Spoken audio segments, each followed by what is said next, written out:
Hi all, this is a review of my Kiwi dollar trade I did this week on Monday on the 15 minutes. So the setup I was interested in was a very good show of buyers over here and a typical pullback coming in a broken fashion compared to these very strong buyers up who came up much more smoothly, and I wanted to take this up for a pullback buy kind of thing towards this area over here,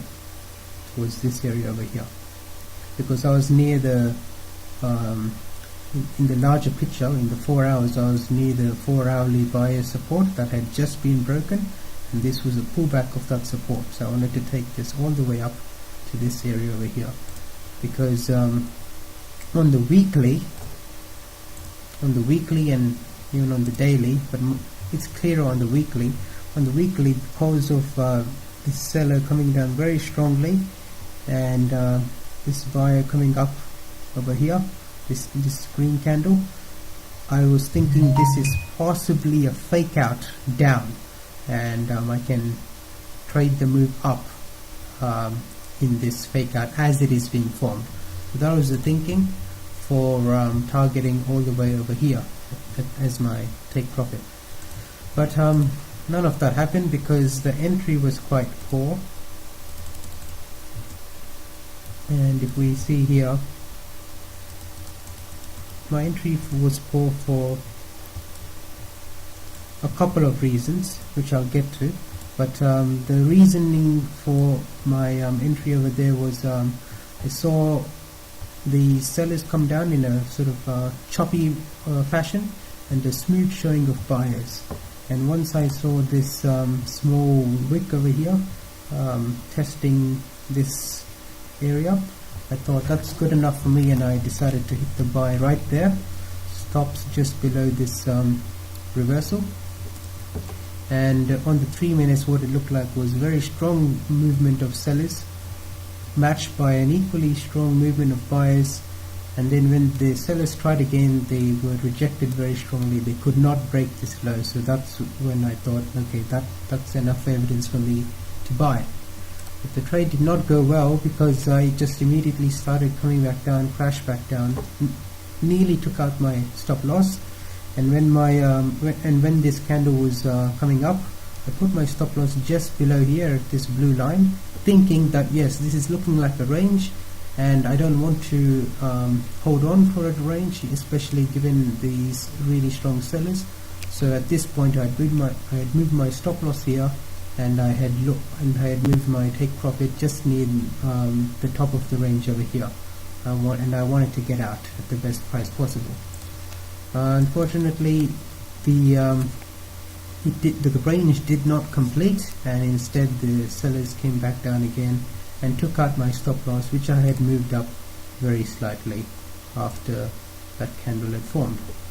So I had moved up that candle when it had formed for the reasoning that if this truly is a range, then ranges generally tend to move fast, especially these sharp move ranges.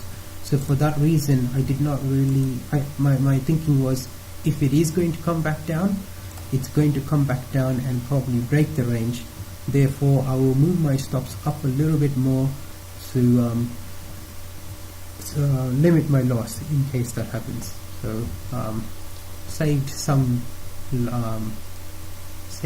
profit, saved some money over there by moving that stop loss up. But the overall flaw in this entry was, I think, two things. Number one was these buyers came up, but they did not really take out these sellers over here. They did not really take out these resistances. So buying over here was a bit risky. Buying at the top of these structures is more reasonable, I think, when they clearly take out sellers to the left. So that was flaw number one.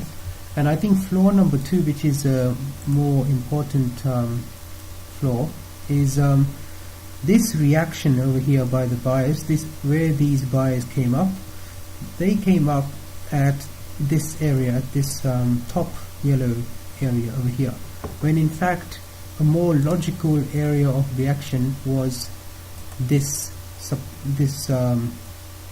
resistance area that just got broken by these really strong force of buyers.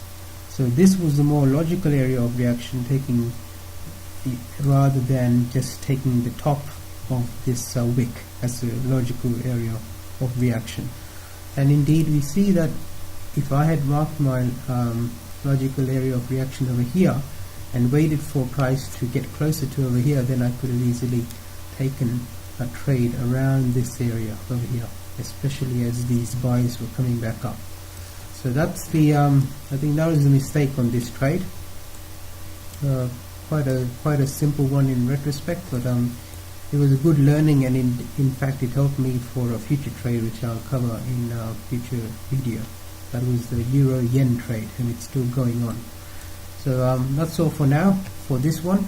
Thanks, and comments and questions are very much welcome.